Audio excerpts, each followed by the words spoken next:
Welcome to Catholic Ed for All, your weekly insight into topics of special education in Catholic schools.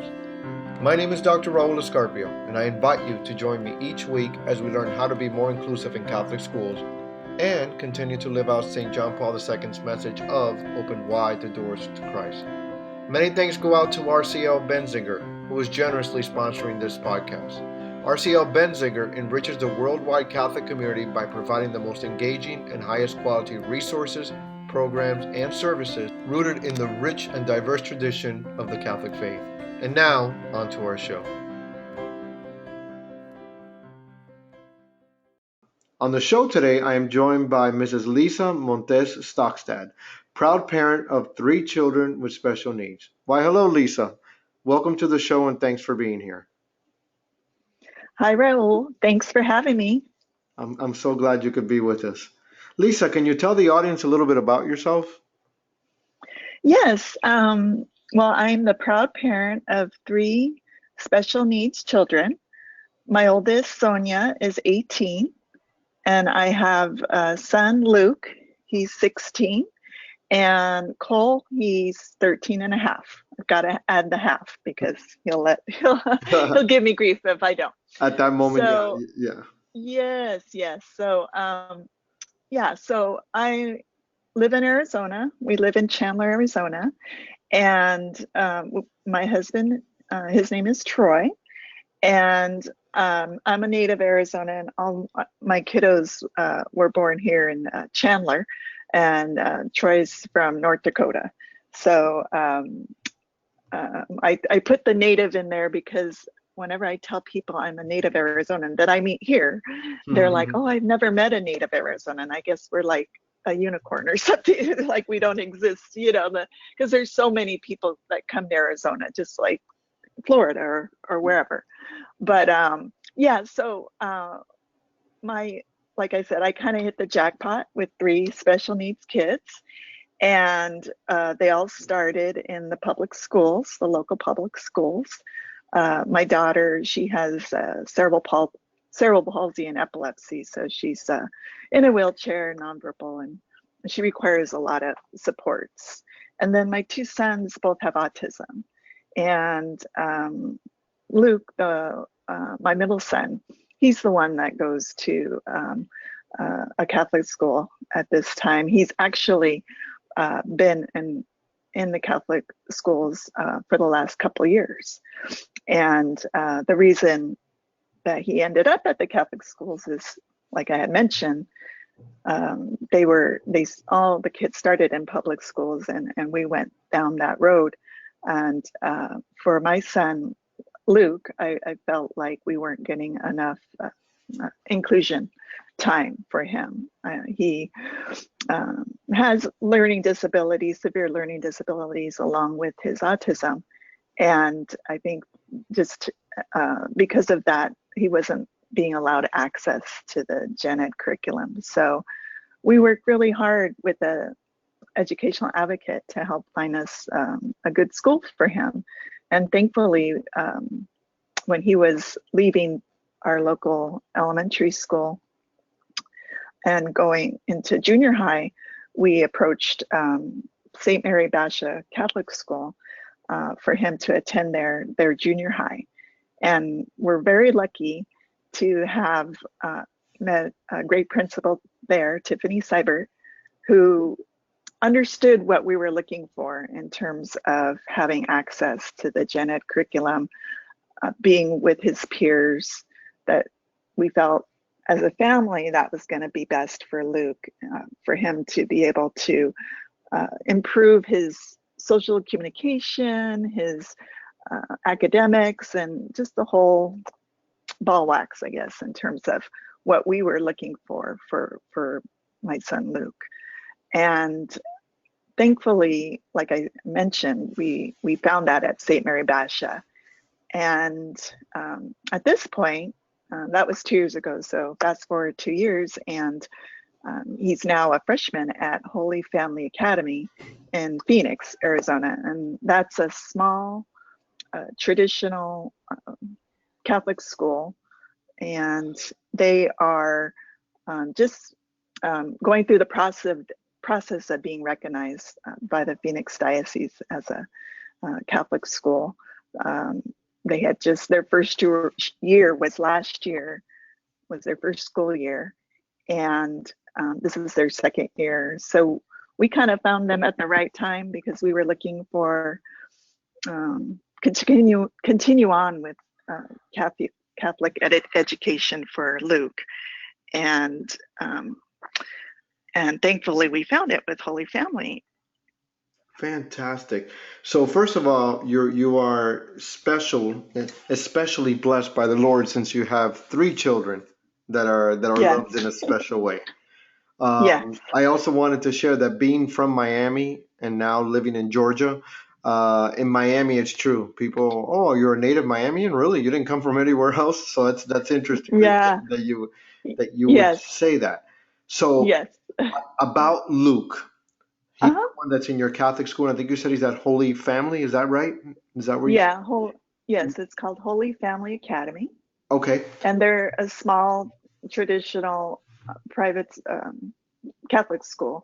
They um, originally didn't go, they were waiting to get approval by the diocese in terms of their curriculum and just have everything in place before they, could use, Catholic in their name and, promote their school because they wanted to be very respectful, obviously, of, the rules that I guess the schools go to in terms of, being recognized, and it's a very special school. I felt right at home the first time I met their principal, Laura Graves, and she comes from another school in the diocese. And when Holy Family kind of got started a few years back, it was because there was a group of parents that wanted to start a school and continue on with their children's Catholic education, and kind of it was a grassroots effort, I guess, in terms of how that all came about, that they were able to start this school, and everything kind of just fell into place. And like I said, their first year was last year. Well, And it's always nice when the Lord works out these plans for us. So, what's so special about this school? I mean, hmm besides, hmm I know you said that you wanted something different for him because the public school system wasn't meeting his needs. Why have you yes. kept them there? Besides the um, administration, which I know has been fantastic. yeah.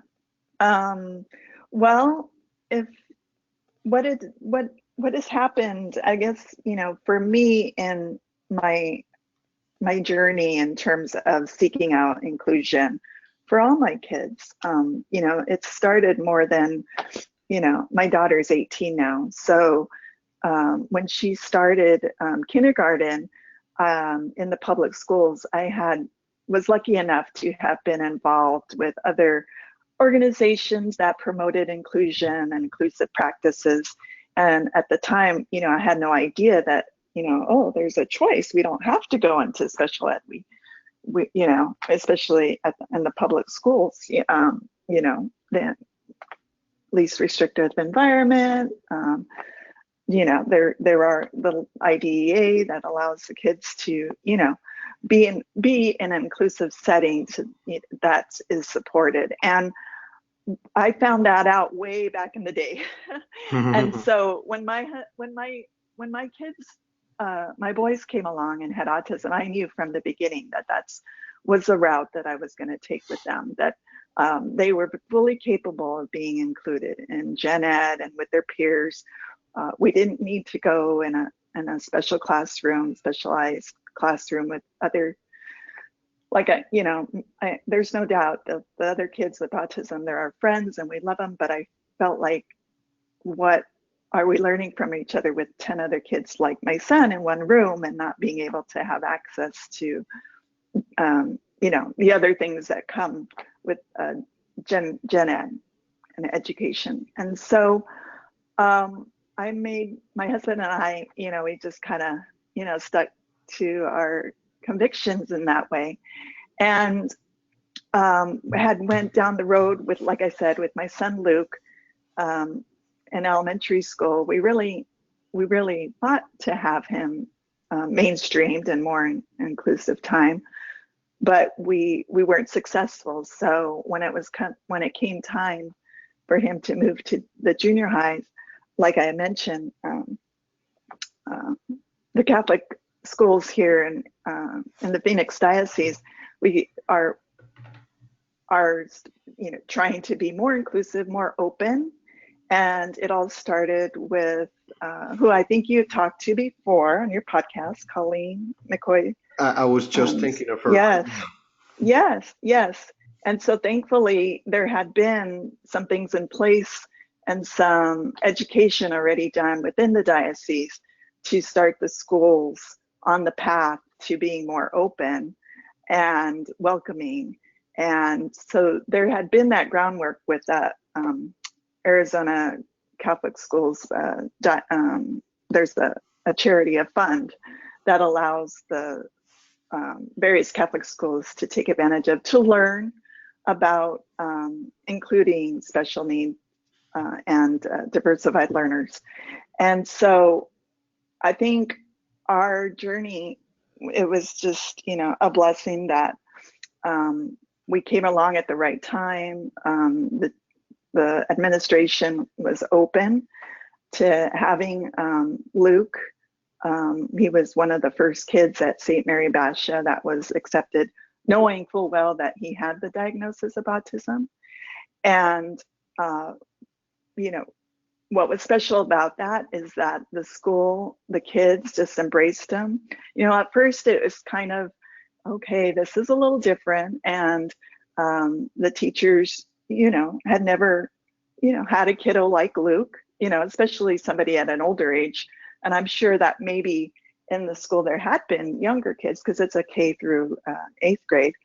But, when they're little and they're developing, there might have been a kid with some learning disabilities or even autism. But, Luke was, 7th grader coming in very visibly, and just by talking to him, you would pick up that he does have autism. So I think,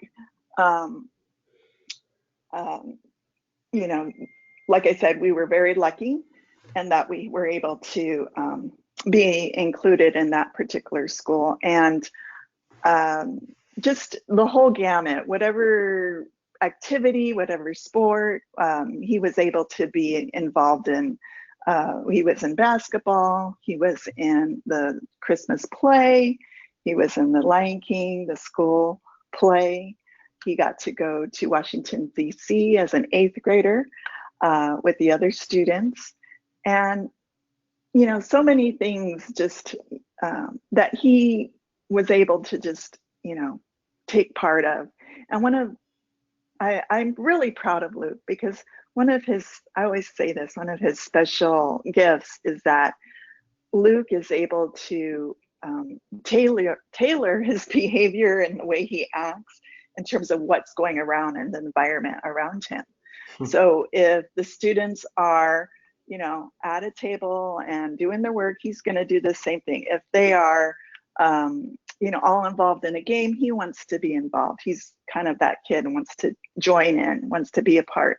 He may not necessarily have all the language skills to, help, carry on a back and forth conversation, but, over time, he's definitely developed his, vocabulary to enable him to, have those types of conversations that I don't think he would have gotten in a special ed environment. And he's really, academically, he gained almost 2 grade levels in his reading because he, reads at a lower grade level than what he is.